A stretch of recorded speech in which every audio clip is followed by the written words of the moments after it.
to attack. 73 versus 37. Great start, 10th, but he's getting right duffed up at the moment.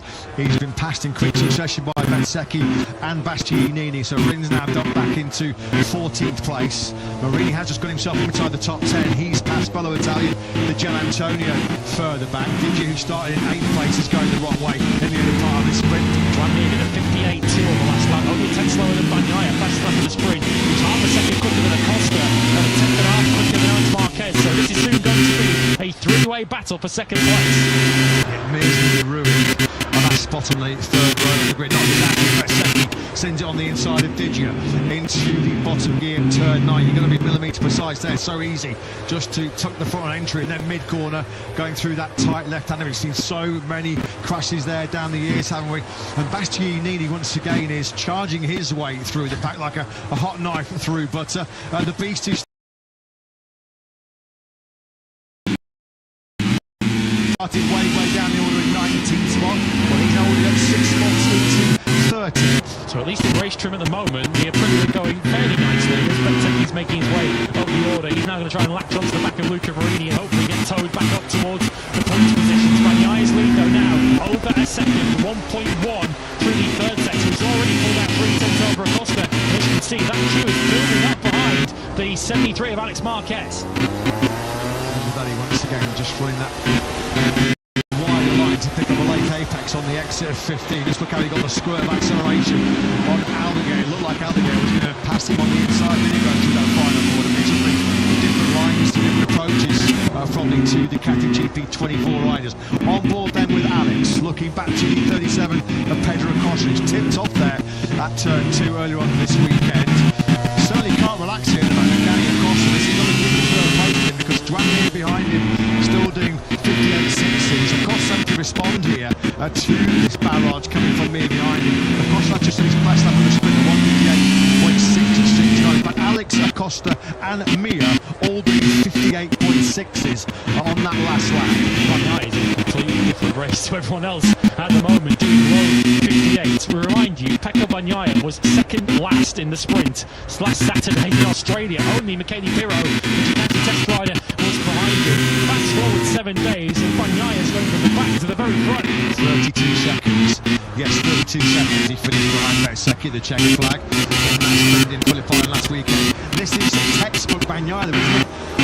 Get the dynamic launch away from pole position, get clear right ahead of you, and that's it. So chance out off into the distance. There's nobody else disrupting his rhythm, disrupting his braking markers. Well, we know that he has got the metronomic consistency to just break the pack, and that's exactly what he's done early on here. His advantage now is up to 1.6 seconds as we tick through sector 3 on lap 4 of 10. From the flag out now, Pecco Bagnaia would regain third place in the World Championship for Marco Bezzecchi, who is not scoring at the moment. What would also happen as it stands is that Alex Marquez would clinch the runner-up spot in the World Championship. As long as Bagnaia's leading, second is enough.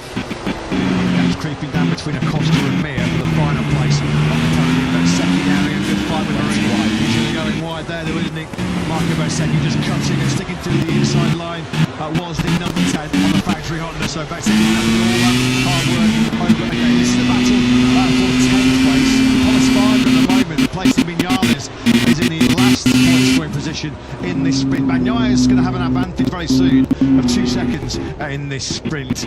Acosta has dipped back into the 59s. First time we've seen Acosta then in the 59s. He's the only rider in the top 6, albeit by not much, that has dropped into the 59s, and that's why Mia just fought on Mia now right at time. Over the line, Mia was 4 tenths behind Acosta.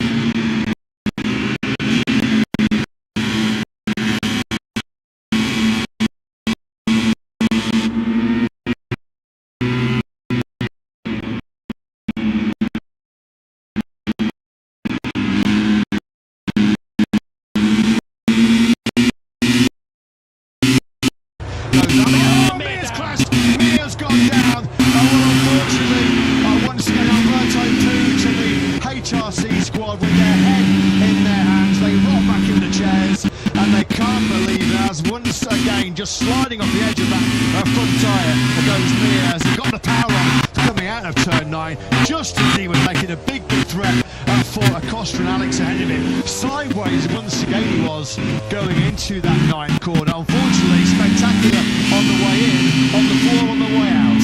So Mir out of fourth place, and it was a fourth that could have become third, if not second. He will look to go again tomorrow. Once again showing his pace, but unfortunately for Mir, as you've seen a lot in Honda colours, not seeing the checkered flag. So Bezzecchi now fighting for a point in this sprint. Both Pete and Marini have now passed Zarco, who started this lap in 8th place. He's now out of the points in 10th. So Polispargo is now 7th, Marini 8th, and Bez in the points in 9th. Some battle that's in there. Zarco tries to retaliate on Bezzecchi as they run down to the first corner. Bez is too strong on the front end of that factory. A brilliant big gang right behind Polispargo as Bastianini then now goes through on the Gian Antonio, who's having a real poor sprint, isn't he? Digia started it in 8th place, he's now been done back down to 12th place.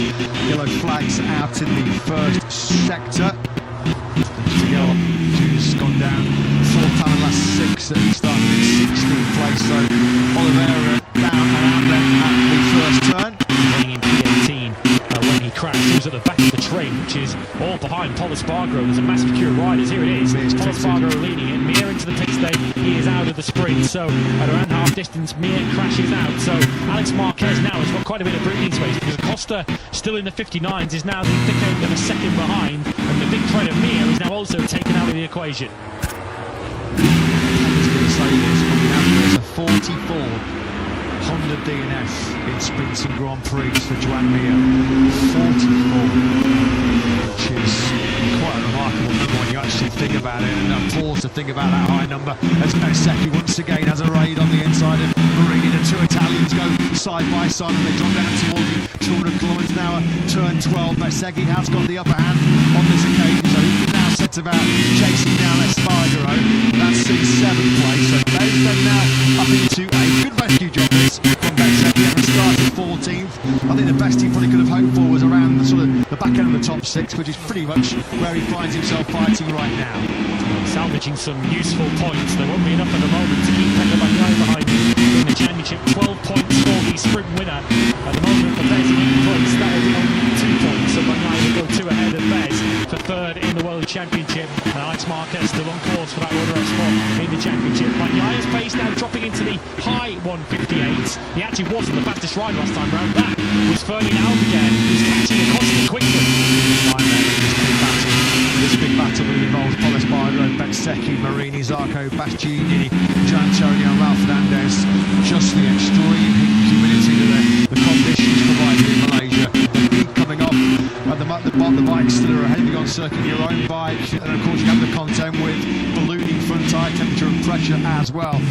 No mean feat to manage that in that real intense battle. Here is Bagnaia then, your runaway sprint victor, or your sprint leader, I should say. Let's not get ahead of ourselves. Pecco Bagnaia, we're hoping he is the victor. In a few laps time, he's comfortably miles clear of Alex, 2.2 seconds up the road.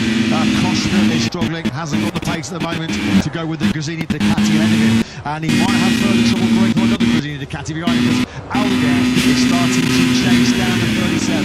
He's got it all on here. It's always 3rd place as Acosta. He was back in his 59s last time around. 58 for Albuquerque has now brought him right into play. Potentially a double sprint podium for Gresini. Yet Pecco Bagnaia will not be counting his chickens just yet, particularly for what happened to him last year. He has got a sprint score to settle with Sepang, hasn't he? This yo-yo form from Bagnaia is so perplexing, isn't it? It's so hard to fathom and really get a clear idea of just what is going on at the moment. Bagnaia, 2.1 seconds clear that he is of Alex Marquez. Pedro Costa at the moment still holding on to that 3rd place. I'm not too sure for how much longer though, because Albuquerque, you can just see how much time Albuquerque was able to gobble up in the braking zone for that turn 15, and now perhaps with a little bit better rear grip, certainly better drive grip. Albuquerque certainly will be lining up a late attack here on Acosta. These two have had some pretty heated battles so far in 2025. Albuquerque's now the only rider in the 58s on the racetrack. Bagnaia's doing 59 ones. Whether he's got more pace on his sleeve, we'll never know. But Albuquerque 58.8. Bagnaia 3/10 even slower than that. It took another 6/10 out of Pedro Costa. We know the 37 has got quite the defensive skills, but he's going to need all of them here. He's going to be known for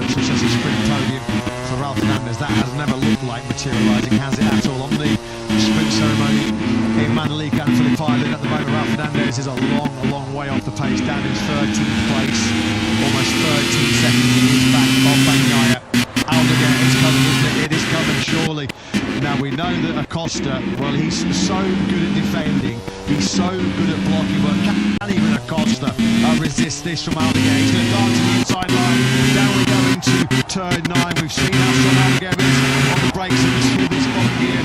Tight left hander, easy as you like. Nothing that Acosta can do about that. Aldeguer then seizes the bronze medal position. They got such a run at it, great. Pedro Acosta had absolutely nothing on their defence for that. As soon as Aldeguer sees the inside line and was able to pull right up alongside him before they even braked for turn 9, Pedro Acosta knew the game was up. Can Acosta now hold on to 4th place? Frankie Morbidelli behind him is also doing mid-59, so that should be the limit of the damage for Pedro Acosta, but a split podium has now passed him by. It's simple, isn't it? Acosta has the talent, he doesn't have the tools, does he, to fight at the front of these MotoGP battles. So often you see 4th or 5th places. He's getting a little bit frustrated, but you can understand this, because at the moment he immerses Nicky Marini's crash. That's been a wretched sprint for the factory Honda team, with Dramamir crashing out and ultimately retiring. Turn 14, Nicky Marini's crashed out of the point scoring places. Paul Espargaro has also lost a load of places, so have they come together? It's Marini on the inside, is he of Paul Espargaro? Paul, of course, taking that late apex, so the 2 meets in the middle there. So Paul had to run off the racetrack altogether, and Marini goes down. Looked like a bit of a racy incident, that, as the 2 lines merged together into turn 14. There's almost contact as well as Paul Espargaro made his way back onto the racing line as Fabio Di Gianantonio was occupying the piece of tarmac that he wanted to seize. Well, this has been easy peasy, hasn't it, for Bagnaia at the front of this sprint. He has not seen another rear tyre so far, and it's unlikely he will do so far in any late collapse from the Italian. It has been a cruise 2.5 seconds ahead of Alex Marquez. Aldeguer might catch Alex Marquez yet. The 54 is closing quickly on the 73. The teammates and is under investigation. Marini and Paul Espargaro. Both of them are now a sprint points from here, even though Paul Espargaro is still running. But on the last lap, Aldeguer was 4 tenths quicker than Alex Marquez, and already on this lap, well, actually he's lost a tenth on this lap, so that might well have let Alex Marquez off the hook. But I think Aldeguer has already served enough notice today that if he can get the start tomorrow, he's going to be a genuine contender for victory tomorrow afternoon. 3 KTM must be pulling their hair out when it comes to an Air Bastion. If he can only qualify on an RC16, but we know how good he is in terms of race pace. It's been another rousing recovery through the pack funding beast.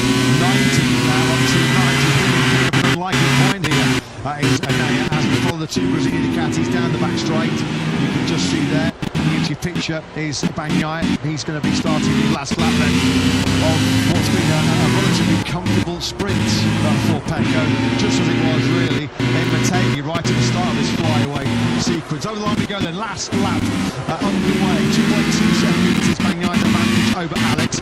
Alex in turn has pretty much an exact 1 second lead over Aldeguer. Alex looks like he should comfortably hang on to this second spot. Well, the sprint, of course, here 2 years ago, Alex Marquez. But this second place, he might treasure this more, the silver medal today, than the gold medal he got a couple of years ago. He is 5 kilometres away now from completing a momentous, historic Marquez family double, with Marco Bezzecchi down in 2nd place. Bagnaia, even with sprint victory, is powerless to deny the 73. He is less than a lap away from finishing runner-up to his big brother in the World Championship. Yeah, Brazilian Ducati are getting the message, I think, that this will be a fairy tale, a dream, a historic one too. What are the sports of 2 siblings? It's so rare, certainly in motorsport, where 2 siblings have risen to the very top and taken 1st and 2nd in a world championship. What's that flapping around underneath the fairing, underneath the belly band of Pecco Bagnaia's factory Ducati? Let's just hope he's maybe a little bit of duct tape or something that's not going to cause any late dramas for the Italian as we ride on board then with Alex Marquez. This is going to be such a significant moment. Look how many years he had to live in the shadow of his brother Mark. So many times people have said, well, he's only still in this World Championship because of his surname, but he has stood up and been counted on his with his own right hand this year. I think it might just be a bit of heat test, isn't it? Well, last time he was leading by this kind of margin, there was smoke coming out of this Ducati, so they don't want any more red tar overtake or any late nerves. Bagnaya's just got one more corner to go now. Yeah, it's been a cruise. It has been a stroll in Sepang in this sprint for the number 63, Pecco Bagnaia. There is that little bit of tape. I think it's just that might be the monster engine logo. I think to work himself loose on that factory Ducati. But Bagnaia blasts the sprint here in Sepang as Alex Marquez crosses the line, and we do have history. It's a Mark and Alex 1-2 in the MotoGP World Championship in 2025. What a moment, what a milestone. I'm sure back at home recovering at his victory base, Mark will be watching on proudly. I think his brother secures second overall in the standings. But Bagnaia, just as he won the Mercedes sprint a few weeks ago, completely untouchable, completely unrivaled. It's just hard to believe, isn't it, that 7 days ago Bagnaia was over half a minute behind Marco Bezzecchi in that Phillip Island sprint. Bagnaia over the line there to win his 13th sprint in history. It is the monster logo that's just flapping around underneath the fairing. 2.2 seconds was the margin of victory and the checkered flag. He made it look easy, certainly wasn't, but a great job by Pecco Bagnaia. He acknowledges Alex Marquez having taken second in the standings, and it's another Gresini Ducati double podium. Another brilliant ride from the back of the second row to third for Fermin Aldeguer. And a double celebration, as you saw, for Gresini. Alex Marquez, the runner-up in the MotoGP World Championship, and he only needed 1 point today to achieve it. He has achieved it. Fermin Aldeguer, the Rookie of the Year in 2025. They've still got a Grand Prix to go tomorrow, where both riders will feel they've got a chance of winning it. But it's celebrations all around at Gresini. Both sides of the box are happy today. Top independent team rider, Rookie of the Year, second world champion now. Hang on, this could be an 8-second penalty coming the way of Fermin Aldeguer, which will drop him down to 8th place. He was under investigation for a tyre pressure infringement. Now this will be an 8-second penalty if he is indeed pushed off, and it will put Acosta into the bronze medal position. 54, Aldeguer. Breaking news here in Sepang, under investigation for a potential tyre pressure infringement. The 8-second penalty added to Aldeguer's sprint time will drop him down to 8th. He will still be the Rookie of the Year, by the way, even with that penalty. So those celebrating with the pink t-shirts in pit lane, that is still going to happen. That will still stand. Yeah, 11 seconds would put him, or 8 seconds put him 11.1 behind. So just slotted ahead of Johan Zarco's. I think he'd be 7th, but either way, it would cost him a bronze medal and hand it over to Pedro Acosta. What is in absolutely no doubt, and what is in no debate, is the brilliance of Bagnaia today. They can celebrate at Gresini even with the potential penalty. Aldeguer is the Rookie of the Year, and Alex Marquez is the championship runner-up. Now, just firstly, Alex second today, but more importantly, second in the World Championship. What an achievement that is. Yeah, another milestone, another 2 milestones to add to our since 2022. So amazing to say that we are second in the World Championship and Rookie of the Year. This is a day to remember. And for me, as you know, under investigation for the tyre pressure. Any concerns about that? Did you set it low? Did you go to have some clear air? I didn't know yet about the time pressure, but anyway, we are your Rookie of the Year today. Thanks together, well done. Yeah, he might take a little bit of the gloss off that brilliant accomplishment by Fermin Aldeguer. Not too much. At the moment though, he is, well, he's confirmed as the Rookie of the Year, not confirmed though in that bronze medal position. He will drop down to 8th place behind Marco Bezzecchi if he does get the additional 8 seconds added. They can keep the t-shirts on, and they don't need to get those back in the suitcases overnight. In Sepang, Aldeguer wasn't really in any doubt, was he? He has been so good in his first season. Double podium, his first podiums in MotoGP, back in Le Mans, his second Grand Prix podium came at the Red Bull Ring in Austria, and then of course his first and his breakthrough victory, becoming the second youngest rider in MotoGP history to win a Grand Prix with that magnificent Mandalika victory. But this time around, on the 63 side of the factory Ducati garage, once again it's all smiles as Pecco Bagnaia is victorious in that 10-lap sprint. Nobody saw which way he went, did they? Every fan in the tech you found here, they wish they could bottle it up and take it around the world with them at Ducati.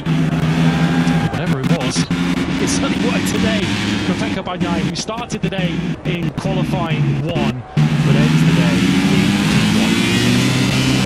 Let's just quickly go down to Jack, we've got a bit of an update on the Aldeguer situation. Yeah, just had a quick word with a member of the team.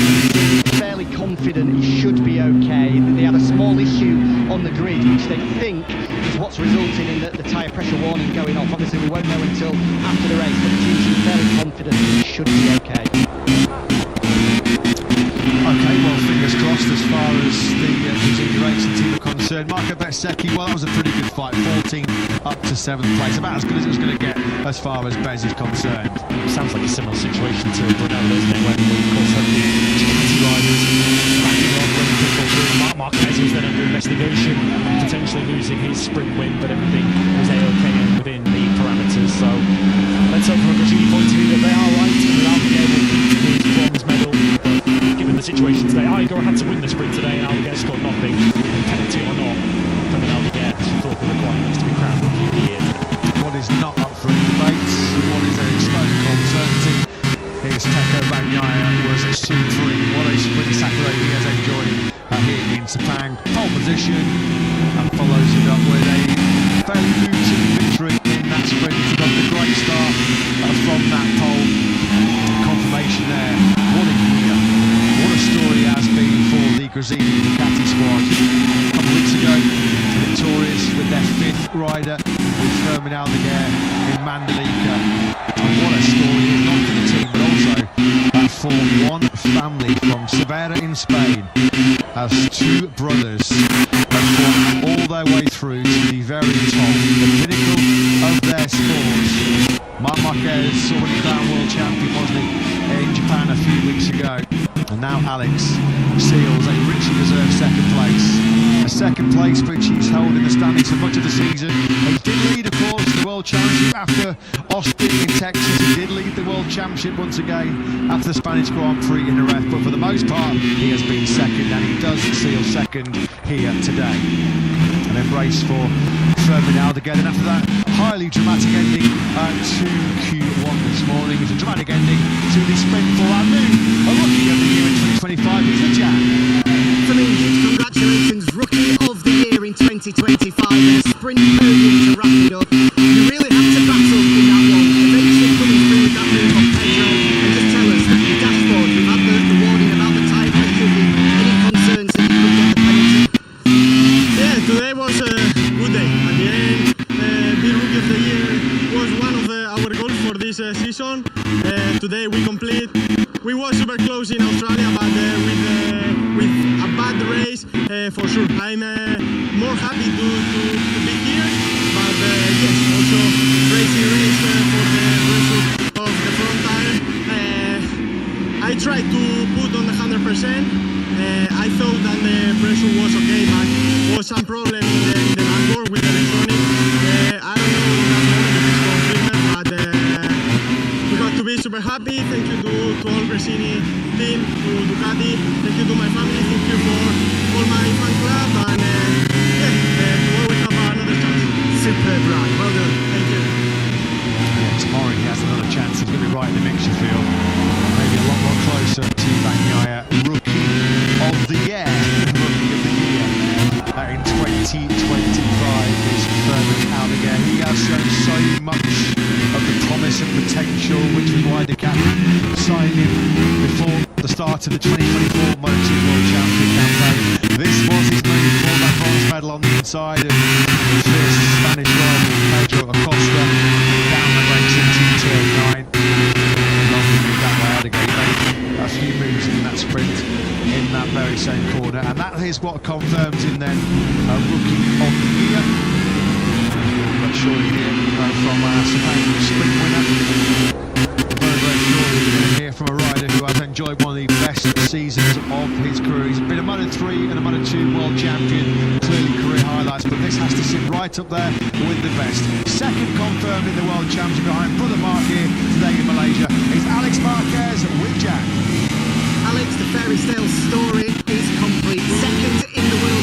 championship behind your brother Mark. Just tell us how it feels to have pulled off that accomplishment. Feel nervous.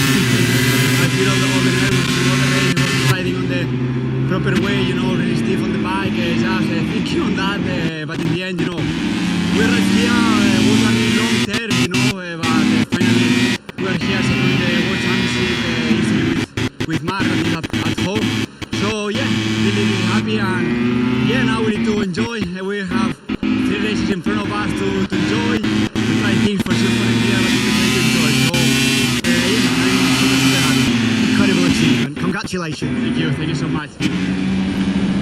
Yes, absolutely, Jack, an absolutely phenomenal, incredible, call it what you want achievement for Mark and Alex Marquez. What a moment for the brothers, what a moment for the Marquez family. Of course, their father Junior is always inside the paddock there, and Mother Rosa, who I'm sure is watching proudly back in Europe as the crowd chant his name, Pecco, Pecco, Pecco. Pole position to the sprint victory here in Malaysia.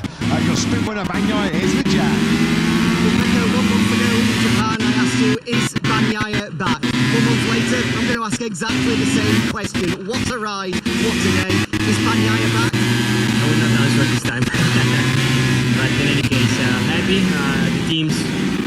The team is deserving those results, because I think I'm in trouble, but they are in trouble too. To understand the situation is not clear, it's not easy. 1 week ago we were struggling. Today, yesterday I was struggling a bit today and competitive, so we just need to figure out what this kind of situation is, because I think no one in the past ever felt something like this, so we just need to focus, understand the situation, and try to work like we did this weekend, and I'm trying something different that right now is giving to me more feeling. Brilliant ride. Congratulations. A brilliant ride as the curious case of Pecco Bagnaia continues in 2025. This is the moment he crossed the line and took his second big victory of the season. It's just unbelievable. He was so dominant to win the sprint in Japan. Then he was dead last in the sprint in Malaysia, 29 seconds off Marco Bezzecchi, 32 seconds behind the Aprilia last time out in Phillip Island. Yet here he is. This is a great moment. What a moment. Marc Marquez on the phone to his father Julia there. A kiss from Papa and back to Madrid.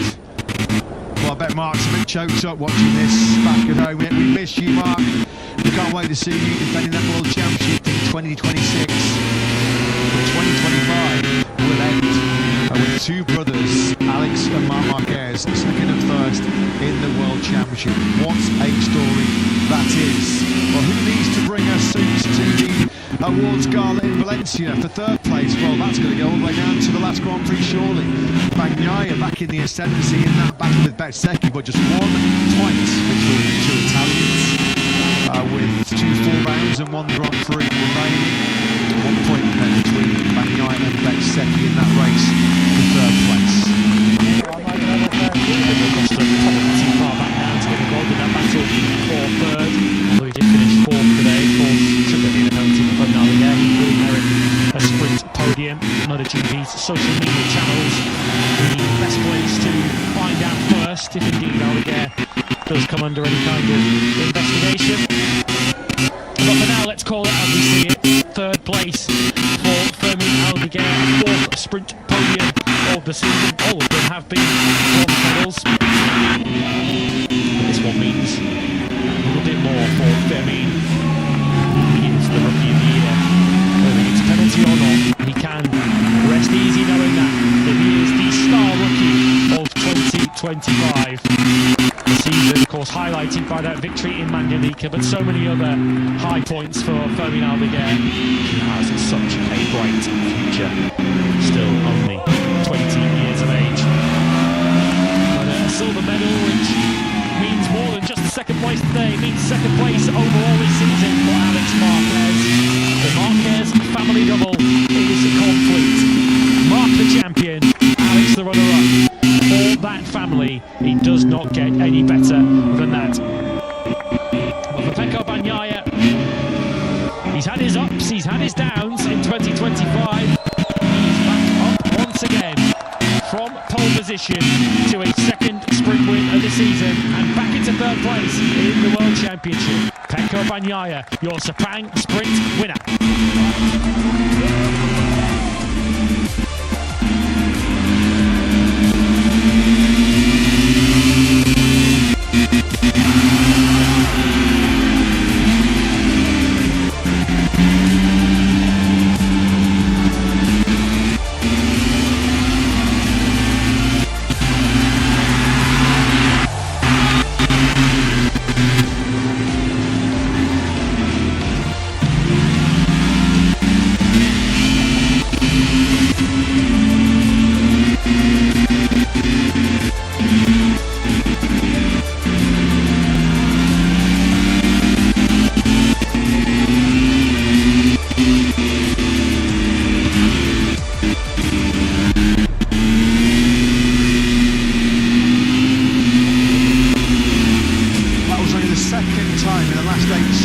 That Pecco Bagnaia has scored a point on a Saturday afternoon. Both of them have been victories. The season continues to ebb and flow, doesn't it, for the 28-year-old Italian. What is crystal clear is when he has a MotoGP 25 underneath him that works, that's compliant, well, it's the brilliant Bagnaia that we've seen over the last 3 or 4 years. The problem is with Pecco is that the catch underneath him is not compliant often enough of late, is it? Thankfully for him though, today was his day.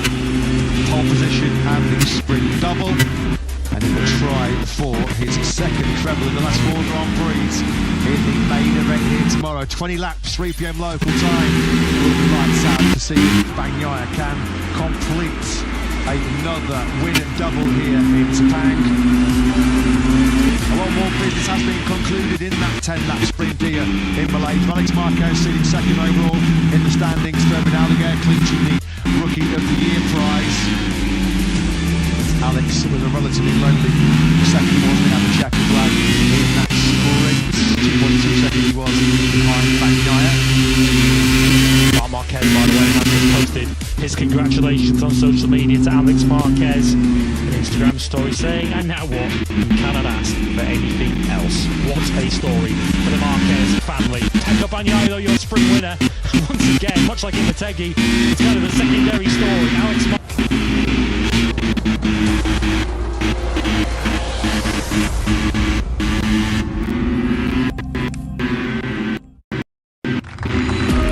and I've seen the professionalism develop. I've seen the way the players reacted against objects pressure for the game. I thought they had continued to go. So many good approach shots in the course of the week. This was another example.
celebrations begin at Grassini. What a day for them. Both riders today have achieved their goal for 2025. Mark is the champion. It was left to complete the perfect 2025 from their family's point of view. Was for Alex to secure the run-up spot. He achieved that today. And whatever happens with the time pressure investigation, of which we'll have news, of course, later on MotoGP.com and on our social media channels. Burning out the air in a season where he's now taken 4 sprint podiums and victory, of course, in the Grand Prix in Indonesia. 3 podiums overall on Sunday afternoons. Burning out the air is your rookie of the year for 2025.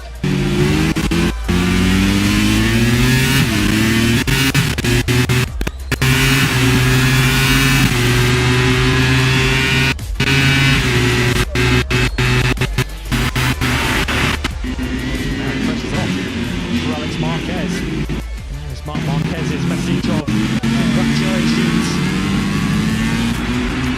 Brothers are as close as Mark and Alex. Alex, of course, felt all of those tough, painful years returning from injury with Mark. Of course, Mark has been there through the trials and tribulations of Moto3 and Moto2 and early MotoGP for Alex Marquez. This is their moment to savour the success of the best 2 riders on planet Earth in 2025. Here are the highlights then of the Sepang sprint. That was the last they saw of Pecco Bagnaia, who blitzed clear at the front of the field. Alex Marquez in no position to attack him into turn 1. As good as he got for the 73 really, in terms of winning the sprint. Also slashing further back. Juan Mir was getting into the action. Quartararo and Morbidelli were side by side, as they were for pretty much the first 2 laps, in fairness. Juan Mir also stuck his nose in and hit the back wall, and Quartararo fell down in 6th place.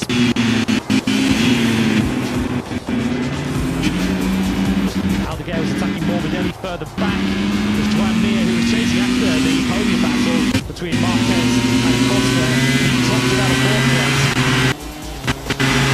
Was fading quickly, a familiar story from a KTM point of view, as Aldeguer snatched away the bronze medal. One battle further back involving Espargaro and Marini came to a head at turn 14. Quite a dramatic incident there involving Lucas Hartbrunner 10 years ago. We'll move on from that. Bagnaia though, gloriously clear at the front of the field. It was Vincent Bagnaia on this occasion. Burning out again though, he gets secure and very for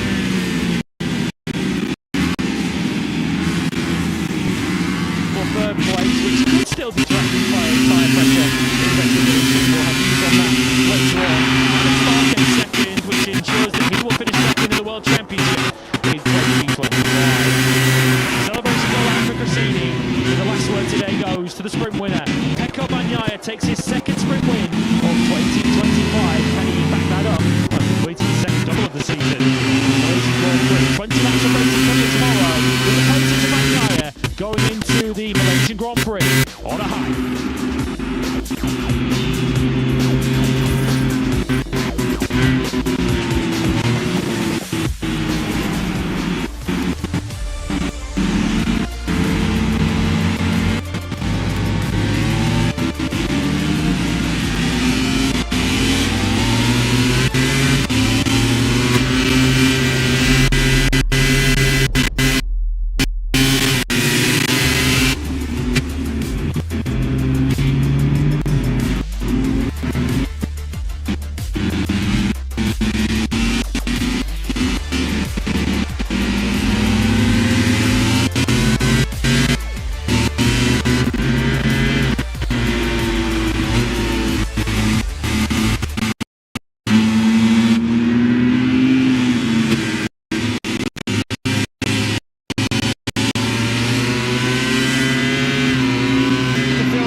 Rider Juan Mir, he'll far away from 7th place. gone throughout this weekend. I think his teammate will be really frustrated because all weekend, fastest left this morning was Marini. He looked like he was going to be putting up a real strong challenge for a place in Q2 when he came up on the yellow flags, milliseconds away from the yellow flags being cleared for Fleming Aldeguer's late crash at turn 4 in Q1 when Marini was on a ramp and looked like he could put it into Q2. Marini had the shots on, he had to roll out of it, and that left him outside of the top 230 on the grid for Marini, and that is, well, not what we expected. He has got a lot more potential than that 13th spot on the RC213. So many heavyweights being in qualifying 1 in the first place. Of course, we had some rain interrupt practice yesterday afternoon, which left the final 5 minutes of practice, so essentially a qualifying session which the likes of Bagnaia, Aldeguer, Bezzecchi and Marini found themselves on the wrong side of, and unfortunately 2 to advance. So Marini found himself unfortunately standing while the music stopped with Pecco Bagnaia and Ferdinand Aldeguer occupying those 2 final places in qualifying 2. Just need to look at how Q2 finished to see how that's a transformer weekend. Bagnaia on the front row of the grid, Aldeguer on the second row, and Marini working out just finished the points this afternoon from row 5. Lowest qualifying in 7 since the Austrian Grand Prix at the Red Bull Ring for Marini shows how strong his improvement has been late on the Honda. Alex Rins on his 4th time this year, he's going to be starting inside the top 10 on the factory Yamaha. He was 10th fastest in 1:57.945, 1 place ahead of fellow Yamaha star Jack Miller. Of course, from the front row of the grid this time last weekend in front of his home crowd was Paul Espargaro, who completed the 12-spot lineup in this morning's continuing to deputise so 23 riders will come to the grid for this TSO sprint over 10 laps, including the frustrated Nandis, of course, in the housekeeping. He is wildcarded on the development new V4 powered Yzadar M1, forcing forth Fernandez after a couple of crashes so far this weekend. He is actually at the back of this 23 strong grid, just behind the Hero, who steps in once again for Marc Marquez. The Aussies have made their way here to cheer on Jack Miller, who's on the 4th row of the grid, not quite the same heights of Miller Barron a week ago when he put his Tarmac Yamaha on the front row of the grid. Miller was in the top three yesterday, the pace was so hot in qualifying today. Miller could have into the 157, but unfortunately, Bagnaia with a 57 flat to take the pole position. So Jack Miller on a 4th row of the grid, which is a fellow Yamaha rider, Rins and the aforementioned Paul Espargaro. As our top 2 make their way towards the final corner, the next time they approach that turn 15, they're going a darn sight faster than they are now. First time in 8, Miller not really capitalising on that correct spot in Q2. First time since Brno we advanced straight into our second qualifying session. We're on that 4th row of the grid. A couple of major suffering so far this weekend. Brad Binder finds himself stuck right down the order, 18th place. He's not qualified inside the top 10 in the last 9 Grand Prix. Has been in Q1 15 about 20 Grand Prix so far this season. And a former Sepang winner in MotoGP, of course, Nini. Well, he's suffering once again on another KTM. He's 1 place behind Binder over Chantra, Salvador Piro and Augusto Fernandez, qualified behind the beast. So it feels like a customary pole position for Pecco Bagnaia, doesn't it? Malaysia, 3 years, but it's certainly been a different kind of route to pole position this year than it has been in some previous campaigns. It's been up and down, flyway races, up and down since the second half of it for Pecco Bagnaia.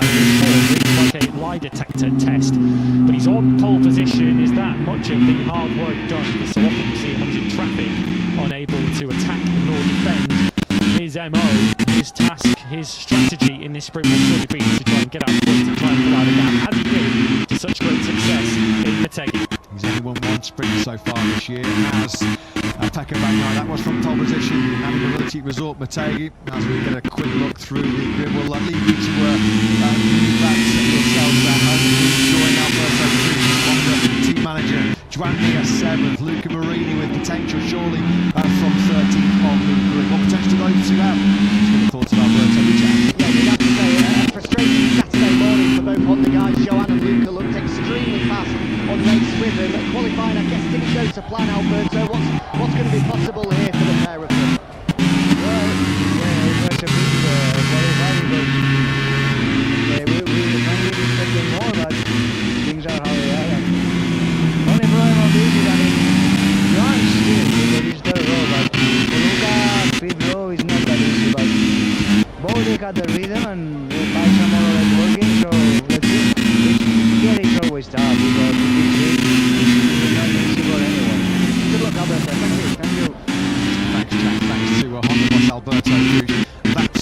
frustrating element, isn't it, for HRC going into the sprint with Mia 7th, Marini 13th. As Alberto said, in terms of race pace, they're as sharp as anybody on this grid. The problem is they just couldn't quite get the job done. Time attacks a late yellow flag in Q1 under the hopes of Marini for a place in that second qualifying session.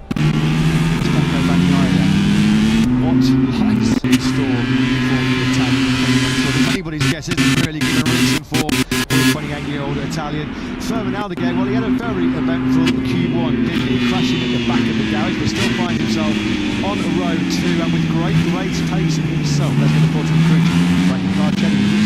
Yeah, just double checking whether we can chat with Frankie, because I know that we've got a lot on down here. So in fact, come back to it, but we'll hopefully grab Frankie tomorrow. There's nothing going on down there that we can organise. No problem with that. Well, we'll not have a go at the meeting once again tomorrow. This is Frankie Carcelli. Not the Frankie is going to have to talk with Jack on the grid or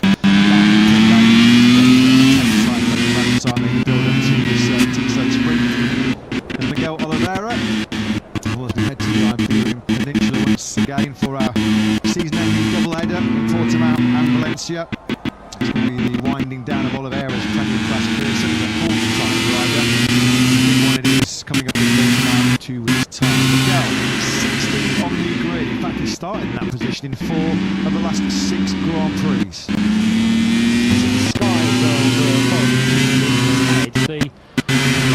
The distance do look a little bit threatening. Whether they're going to come over the circuit in the next half an hour or so of the sprint, or whether they're just going to miss us, we'll have to wait and see. Weather has certainly played a role so far in this race. 500 minutes of free practice one yesterday morning. A light test shower midway through practice in the certainly created some drama and excitement in the final minutes of the practice session of Super Riders 3 to Q2. Of course, light to flag will still apply in the T-State sprint, even if it is only 10 laps. You can never say with certainty that it is going to stay dry. You can now pick up Jack with Frankie Carcelli. Yeah, thank you, Frankie. Exactly good. Looking this morning, for me, as fast as anybody out there. I guess in the end, that's Saudi and Tottenham and second race to give him a chance. What's going to be possible now? Like I said, I think that's the hardest Q1 I've ever seen since it started. So just to get through that was an achievement. Yeah, we're like always. I think for the longer race, we've definitely got better pace as the laps go on. It's almost like a full attacking qualifier, so we'll see. The most important thing is he gets experience for tomorrow and see how high he can finish. Thanks, Frankie. Have a good one. Thank you. Thanks, Jack. And as always, thanks to Frankie Carcelli for taking the time to speak to us down on the grid. Yeah, Aldeguer, you do feel like 20 laps in the Grand Prix tomorrow, as he has shown so often this season. Those long distances that Frankie Carcelli and Aldeguer work so tirelessly towards. He's going to be a big contender. On the front row of the grid then for just the second time in 2025 is Frankie Morbidelli. Fabio Di Antonio, of course, fighting his way through from row 4th to podium last weekend's Australian Grand Prix. A bit of work to be made from the grid, as did you with both the R46 riders looking the mix for the podium. Let's get the thoughts of the boss, Pablo Nietos with Jack. Yeah, they do. Firstly, Frankie, he mentioned it in Parc Ferme earlier. What a remarkable turnaround from just a few days ago still in Ireland, a weekend to forget. Now onto the good road grid. You must fancy his chances here. Yeah, we have to understand why. No, but sometimes this will happen.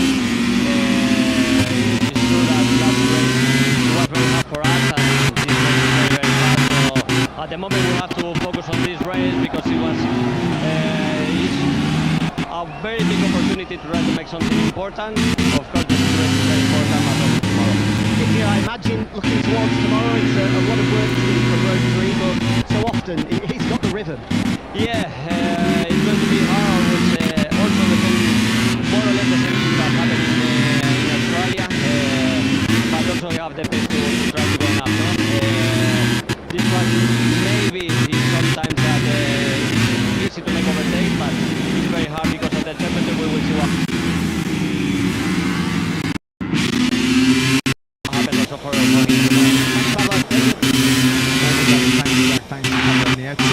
Morbidelli hunting down what we get to a fourth ever sprint podium. Twice he's been in the medal ceremony in 2025. He was third in Qatar. He was third in the Balaton Park sprint as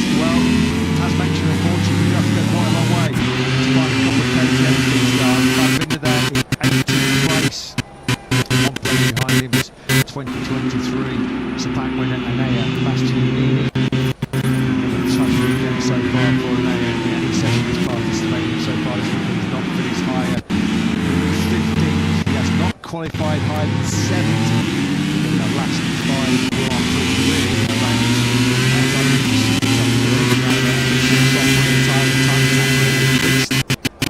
Although we did see him go forwards when the racing starts, he did that last weekend in Australia. He scored points 10th from 20th on the grid before finishing 9th in the main race. So Anea should move forward, but he can really only move forward straight 19th place on the grid. We heard the words of Karcher. It's all about getting experience for Chloe now. Expect more from him in the long race tomorrow. So important to get those 10 laps of information, because it wasn't exactly a straightforward dry practice session today. They did all get some running in pre-practice 2 earlier on this morning, although track temperature is a bit hotter now than it was earlier on today. So a crucial fact-finding mission coming up for me. 2 sprint podiums in the last 3 Grand Prix for Acosta, 3rd over the line in the Motegi sprint, 3rd over the line in the Australian Grand Prix sprint 7 days ago.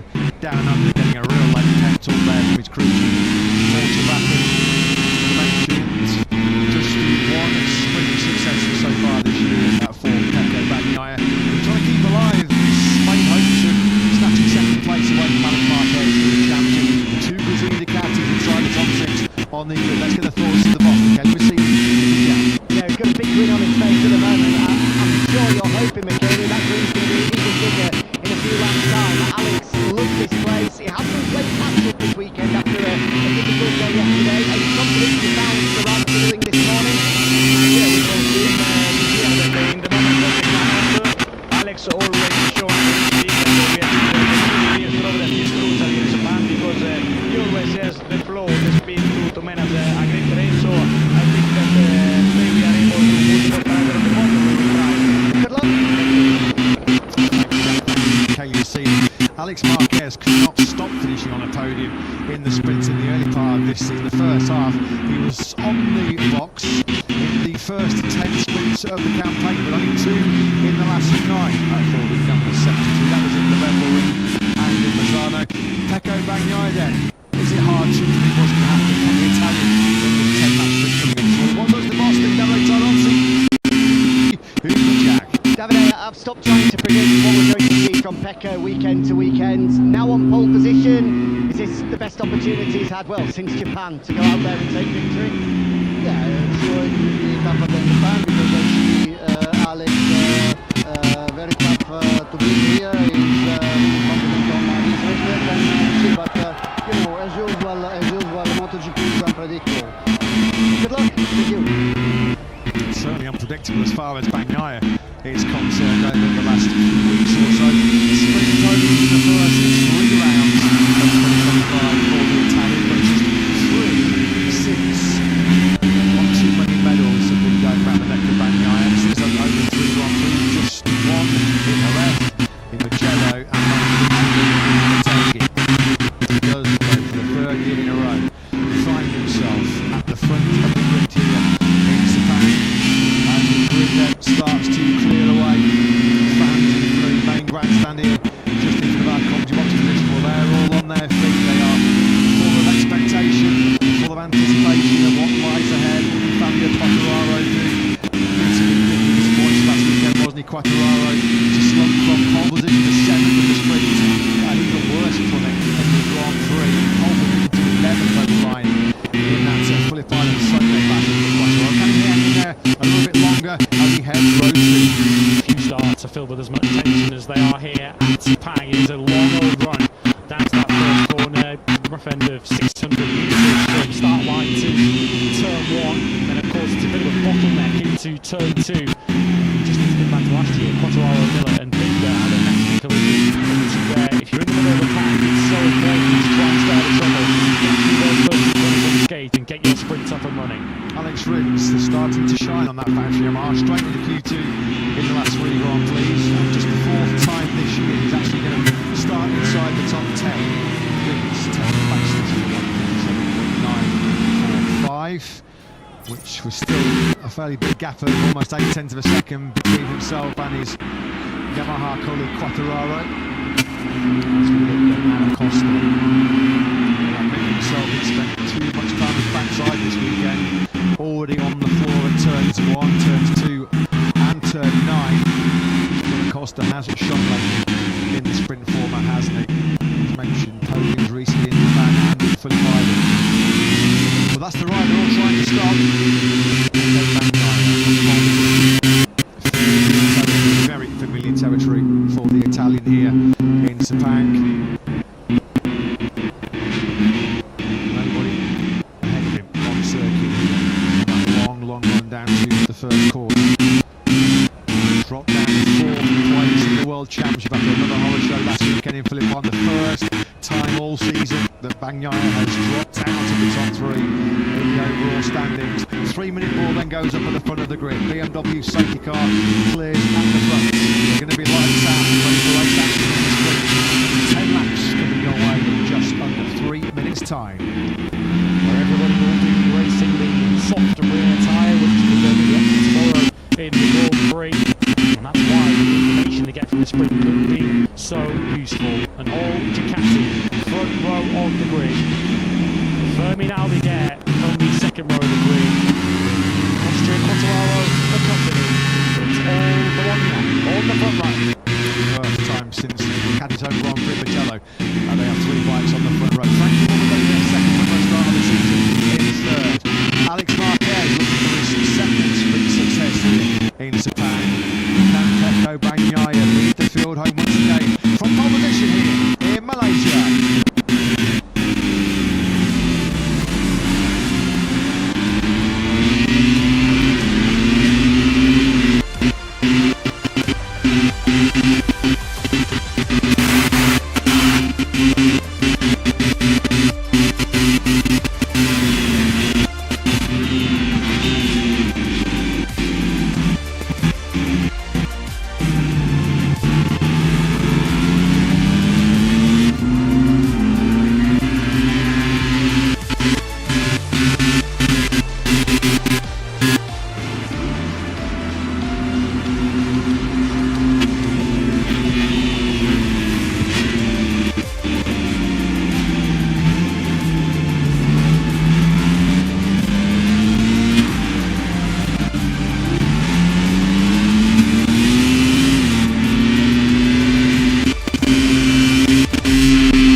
On the Ducati GP25 here in Malaysia for the 3rd year in a row. He finds himself in pole position and looking like the Pecco Bagnaia of old, the Pecco Bagnaia that absolutely dominated the recent Japanese Grand Prix, where from his last pole position of the season nobody saw which way the 28-year-old went in both the sprint and the Grand Prix. A great day that was, of course, for the factory Ducati team as Bagnaia flew up in the taking. Crown 2025 MotoGP World Champion. No Marquez though sadly for the remainder of the campaign. But without him we still have an all Ducati front row of the grid. And a victory in this upcoming 10-lap sprint. Regardless of what happens with Bagnaia, it will see Alex Marquez take 2nd place in the World Championship. Bagnaia is touring on the outside of the first corner. The whole field slip through. He's on the back of the fruits of the BMW safety car. Looks like it's a deliberate tactic from Bagnaia.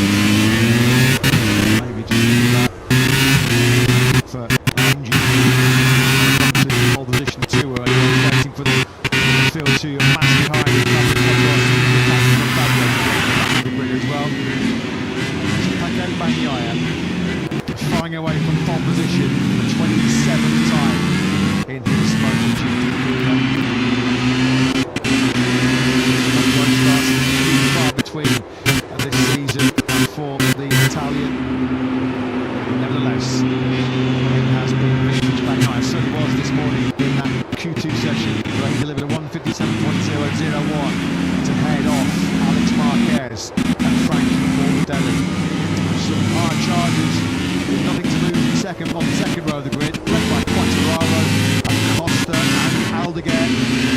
Costa's already had 3 crashes so far this week on the factory counts them, including one at the first corner in Q2 this morning. series cameras to Acosta's sprint prospects. The runner-up spot then will be secured. Alex ends in this sprint 100 points clear. And Marco Bezzecchi and Pecco Bagnaia. Marco Bezzecchi's got a monumental task. Talk about mountains to climb here in Sepang. The sprint winner in 3 of the last 4. The sprint winner in our last 2 flyway races in Indonesia and in Phillip Island, where he was so far out the back in both sprints. Jorge Bez. And well, he's 14th on the grid in what has been a brutally tough weekend so far for the Diwali factory. And putting us to the right on the something for the final match. 2 bikes on the sprint podium, 2 bikes on the Grand Prix podium. Bezzecchi and Mal Fernandez, our newest Grand Prix winner last time out down under. Well, those two now are on the head of the grid to the 5th row today. Bez fourth, Fernandez in the 15th place. So then, Pecco Bagnaia for just the 3rd time in 2025 finds himself in pole position in this constantly run tank on the factory Ducati. He's been here before, pole in 2023 and in 2024.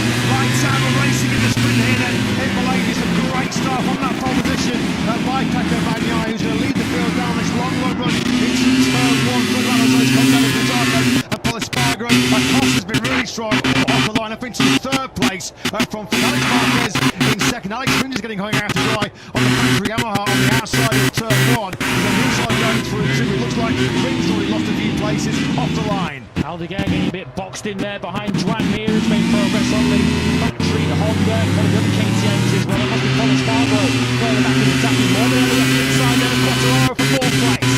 That KTM was an absolute missile off the line. Is Costa started this sprint in 5th, and immediately as he clipped up through the gearbox on that long one down the first corner, he was up into P3, so it's long in then behind Bagnaia and Marquez as we go through 6 on lap 1.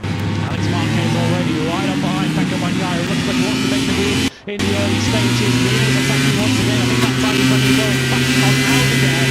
Passed in partway through this first lap. They're battling for 6 minutes ahead of Zarco and Polispargo. Good move that by Mir. It looked like it was a good move released from Mir. This time around, he's going sideways. He's almost speedway style there to get through on Aldeguer. And now around the outside of this first lap, he's going through 10 and 11.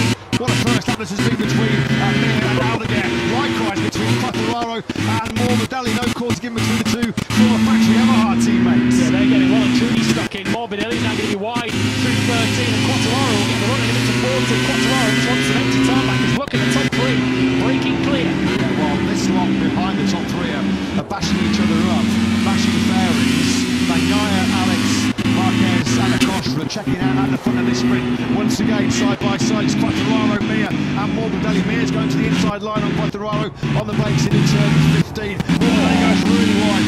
Multiple lines going through that final corner. He might pick up a bit of accident, Morbidelli, but Mir briefly got through. And Acosta through, and Alex Marquez out of picture into the final corner 2. Alex Marquez attacking back straight away. That's given Bagnaia a little bit of breathing space in the front. The overriding advantage is almost half a second anyways. Alex comes to a late Apex going through turn 1. Mir then's been busy on that first lap